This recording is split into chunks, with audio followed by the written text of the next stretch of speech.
नमस्कार, मैं शंभू कुमार सिंह और आप देख रहे हैं नेशनल दस्तक। एक बड़ी खबर आपको बता रहा हूं कि जिस तरह से हमारे देश के प्रधानमंत्री लगातार हम लोग को चौंकाते रहते हैं, बड़े बड़े अनाउंसमेंट करते हैं, नोटबंदी कर देते हैं, लॉकडाउन रात में 8 बजे कर देते हैं, लोग भौंकन्ने रह जाते हैं, चौकन्ने हो जाते हैं, लद्दाख पहुंच जाते हैं, कुछ भी मतलब बराबर। तो अब लगता है कि एक और 15 अगस्त के दिन लोगों का कहना है कि भारत में कोरोना की दवाई आ जाएगी और इसके लिए आईसीएमआर जो है, ये प्रशांत भूषण ने ये ट्वीट किया, जो सुप्रीम कोर्ट के सीनियर वकील हैं, कि आईसीएमआर ने साफ साफ कहा कि कोविड वैक्सीन जो है वो 6 हफ्तों मतलब 15 अगस्त तक ये आ जाने चाहिए। इसी को लेकर scandalous, ICMR is rushing through a covid vaccine trial in 6 weeks when proper trial takes over a year so that Modi can make a grand announcement on 15 August. This is criminal. ये improperly tested vaccine would be cause enormous damage. ICMR DG must be prosecuted for this. बताइए, ये चिट्ठी उन्होंने share किया है कि ICMR दबाव डाल रहा है कि 15 अगस्त तक वैक्सीन निकाल दिया जाए, जबकि दुनिया भर को लेकर मैं कल रेडियो सुन रहा था, उस पर भी जो रेडियो जॉकी होते हैं वो भी सवाल कर रहे थे कि मैं इसको नहीं लूंगी। तो दबाव बनाया जा रहा है कि किसी भी तरह से, और ये चिट्ठी वायरल हो रही है कि 15 अगस्त तक ये वैक्सीन आपको देना है ताकि प्रधानमंत्री इसका अनाउंसमेंट किया जा सके। तो ये सिर्फ छवि अपनी चमकाई जा रही है, गंभीरता खत्म हो गई है।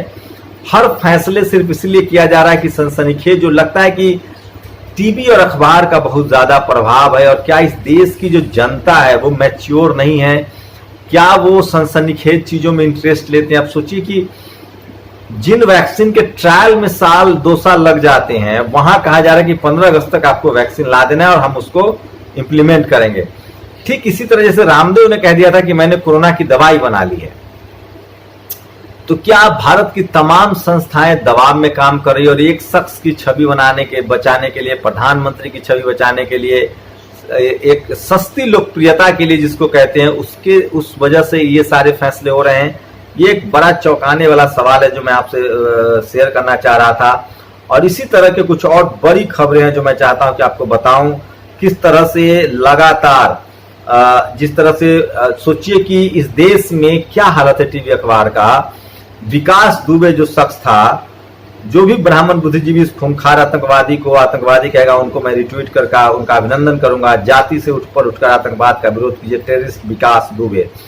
आप सोचिए जिस तरह से 8 पुलिसकर्मी की मौत हुई थी, शहीद हुए थे, अब 2 और शहीद हो गए हैं। सोचिए अगर कोई SC ST OBC माइनॉरिटी कोई मुसलमान होता तो आतंकवादी हो जाता, लेकिन अभी भी मीडिया न तो इस पर बहस कर रही, उसको अभी भी बदमाश कह रही है, जबकि ये छटे हुए बदमाश और गुंडे थे। तो ये समझना पड़ेगा और लोग इस बात को समझने लगे हैं, इसलिए लगातार लोग इस पर ट्वीट कर रहे हैं। तो मैं कुछ खबरें भी आपको बताऊंगा इससे जुड़ी हुई, क्या सोशल मीडिया पर क्या चल रहा है। प्रधानमंत्री की तस्वीर जो मरीज के साथ है उसको लेकर लोग लगातार कमेंट कर रहे हैं, शेयर कर रहे हैं, और लोगों को लग रहा है कि ये तस्वीर जो है वो कहीं ना कहीं तस्वीर अपॉर्चुनिटी है, तस्वीर खिंचाने के लिए जवानों का इस्तेमाल किया जा रहा है।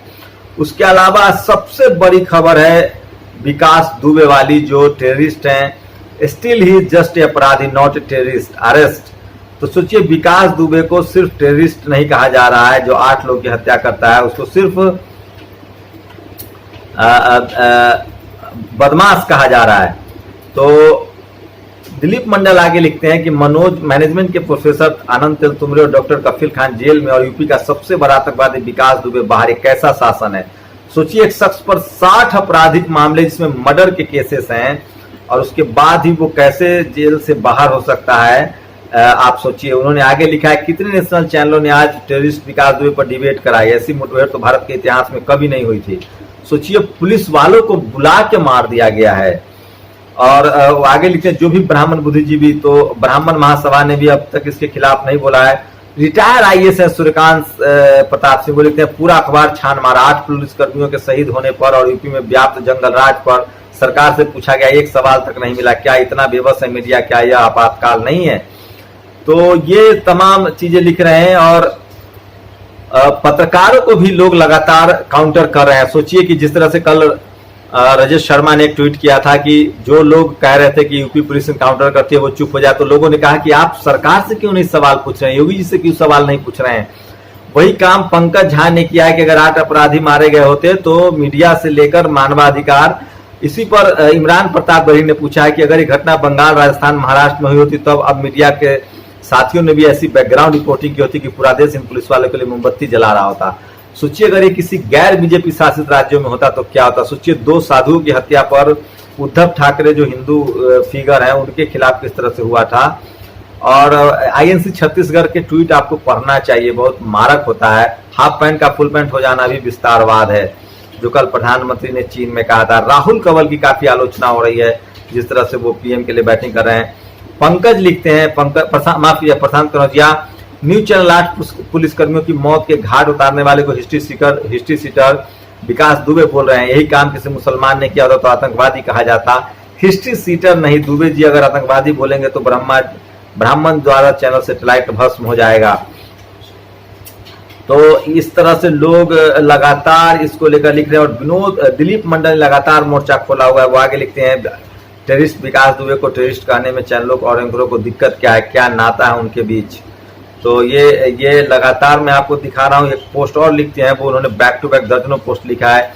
अब तक बाहर क्यों था उस पर, तो 60 संगीन मुकदमे हैं, कानून ने अपना काम क्यों नहीं किया। सवाल यही उठता है कि बताइए कि किस तरह से कफिल खान जैसे लोग पोस्ट लिखने पर गिरफ्तारी हो रही है, खबर दिखाने पर गिरफ्तारी हो, लेकिन 60 आरोपियों में वो 60 मामले में आरोपी और वो आराम से घूम रहा था। एक भी मीडिया हाउस ने 8 पुलिसकर्मियों के शहीद होने पर मुख्यमंत्री से एक सवाल तक नहीं पूछा, नहीं डिबेट किया कि उत्तर प्रदेश अपराधियों का मनोबल कौन बढ़ा रहा है। लोग तो यहाँ कह रहे हैं कि कल प्रधानमंत्री ने जो किया है वो बैकफायर है, वो योगी जी को बचाने के लिए वो लद्दाख चले गए। ब्राह्मण महासभा ने अब तक टेररिस्ट विकास दुबे को जाति से बाहर क्यों नहीं किया। तो वो तमाम सवाल है जो दिलीप मंडल जाति को लेकर लिखते रहते हैं। गौरव ने बताया कि 7 पुलिसकर्मियों से 2 ने और दम तोड़ा, मृत जवानों की संख्या 10 हो गई है। जो 7 घायल थे उसमें से और 2 दम तोड़ा है। कुछ और बड़ी खबरें हैं जो मैं चाहता हूं आपके साथ शेयर करूं, और वो बहुत इंपॉर्टेंट खबर है। बीजेपी का विकास खतरनाक है। 10 मिनट में 8 पुलिस वालों का जीवन निकल जाता है। दुनिया का सबसे बड़ा रेल नेटवर्क निकल जाता है। एक विकास से समाधान, ऐसे विकास से सावधान, विकास पगला गया। पप्पू यादव ने ट्वीट किया है। विकास थोराट ने, प्रोफेसर विलास थोराट खरात ने कहा है, विकास दुबे के पास AK-47 होना भारतीय सुरक्षा एजेंसी पर सवाल खड़ा करता है। दोस्तों आपकी राय क्या है। कुछ अम्बेडकरवादी ने लिखा है कि यदि विकास की जगह कोई मुस्लिम नाम होता तो मीडिया में अब तक इसके सबसे बड़े आतंकी घटना साबित कर दिया होता। ये तो सच है कि किस तरह से टेररिस्ट विकास दुबे लोग ट्रेंड करा रहे हैं। संजय सिंह ने भी लिखा है, इसी बात को कहा है, जो सांसद है कि मीडिया के लिए खबर का मतलब विपक्षी राज, योगी राज का अपराध, मीडिया के लिए कोई खबर नहीं। इतने बड़े मामले पर क्यों किसी राष्ट्रीय टीवी चैनल पर कोई डिबेट देखी, गजनी बोर्ड में क्यों है मीडिया। और कुछ और बड़ी खबरें मैं चाहता हूं कि आपको बता दूं कि विकास दुबे को आतंकवादी बनने की ट्रेनिंग कहां मिली, इसके पीछे कौन सी विचारधारा जिम्मेदार है। वो ट्रेंड चला रहे टेररिस्ट विकास दुबे। और ये तमाम खबरें जो है मैं आपको दिखा रहा था कि किस तरह से विकास दुबे के लिए चीजें हो रही है।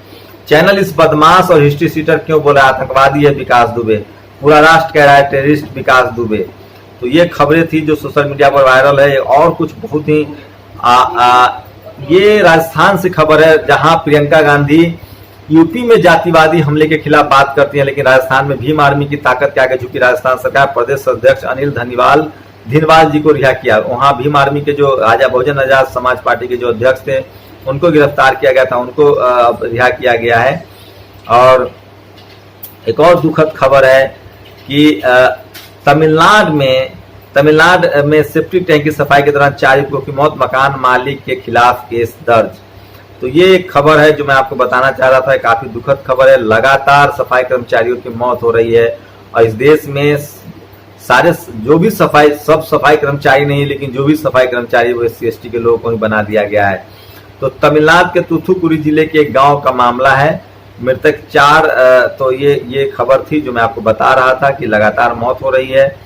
और MP कांग्रेस ने तो साफ साफ इस तस्वीर पर कह दिया कि नकली अस्पताल, नकली मरीज, नकली 56 इंच। मैं ऐसा खैर कुछ नहीं कहूंगा। और ये वीडियो है माननीय सांसद जौनपुर श्री श्याम यादव, जो BSP के सांसद है। इन्होंने बहुत पहले लोकसभा में उठाया था कि कानून व्यवस्था की यूपी में बहुत खराब हालत है और वो साफ आ रहा है। दलितों की आवाज कोई दलित संसद या दलित विधायक सुनेगा कभी भी, या सिर्फ वोट मांगते यार समय आ जाता है। घटना मध्य प्रदेश देवास जिले के गरीब परिवार के लोगों को बेरहमी से मारा पीटा गया और सब चुप है, यहाँ तक कि मीडिया वाले भी ऐसी बात नहीं छापेंगे। तो शेड्यूल कास्ट के लोगों पर अत्याचार जो है वो लगातार बढ़ रहा है। वहीं रिजर्वेशन के खिलाफ जो है वो लगातार कैंपेन चल रहे हैं। तो जिस तरह से नीट के एग्जाम में, मेडिकल के एग्जाम में आरक्षण खत्म किया जा रहा है, उसके लिए एक ट्रेंड चल रहा है। BJP hates OBC, Shivraj Singh Chouhan कहने को ओबीसी है, लेकिन इस बात में रत्ती भर फर्क नहीं पड़ता कि मध्य प्रदेश में ओबीसी का 27% कोटा लागू क्यों नहीं हो रहा है। बीजेपी के ओबीसी नेता फर्जी हैं। तो ये लगातार लोग ट्वीट कर रहे हैं और दिलीप मंडल ने, सोनिया गांधी ने भी इस बात को उठाया है, प्रियंका ने ट्वीट किया है कि ओबीसी को नीट में आरक्षण मिलना चाहिए। दिलीप मंडल आगे लिखते हैं, उच्च पदों पर एससी एसटी ओबीसी पहले से कम है, चोर दरवाजे से लेटर एंट्री करा के मोदी सरकार उन्हें पूरी तरह से बर्बाद करना चाह रही है। तो ये आईसीएमआर की खबर है तो ये बड़ी खबरें थी जो मैं आपको बता रहा था कि आरक्षण को लेकर आपको लगातार बात करनी पड़ेगी। और ये देखिए एक और खबर आरक्षण से जुड़ी हुई है। दिलीप मंडल ने लिखा है कि अपने देश के 52% ओबीसी ने जैसे ही घंटा बजाना बंद करके अपने हक की आवाज उठाई, उसी दिन बीजेपी का खेल खत्म हो जाएगा। और ये वो कुछ बड़ी खबरें थी। और सोचिए कि जिस देश में आनंद तेलतुम्बड़े, डॉक्टर कपिल खान जैसे लोग जेल में होते हैं, वहां 60 लोगों का 60 मामलों में आरोपी जो बंदा है वो पुलिसों का इनकाउंटर कर देता है। तो ये भी देश में पहली बार हुआ है। तो बहुत सारी चीजें पहली बार हो रहा है जो मोदी जी के हिस्से में जा रहा है। लेकिन सबसे बड़ा सवाल है कि सारे सवाल जो हैं वो सोशल मीडिया पर पूछे जा रहे हैं। इसलिए मैं कहता हूं कि सोशल मीडिया ही सच्चा मीडिया है। आप लोग की क्या प्रतिक्रिया, अपनी प्रतिक्रिया जरूर दीजिए। अखबार, टेलीविजन कहीं ना कहीं चाटुकारिता में व्यस्त है और ऐसे में सोशल मीडिया जो है वो लगातार सरकार से सवाल पूछ रहा है। आप लोग की क्या राय इन खबरों पर जरूर दीजिए। शुक्रिया। नेशनल दस्तक की आपसे गुजारिश है कि अगर इसको बचाना चाहते हैं तो नेशनल दस्तक को सब्सक्राइब करने के लिए रेड कलर के सब्सक्राइब बटन को दबाएं, फिर बेल आइकन की घंटी दबाएं। नेशनल दस्तक को बचाने के लिए बहुत जरूरी है कि हर खबर को शेयर करें, लाइक करें, कमेंट जरूर करें।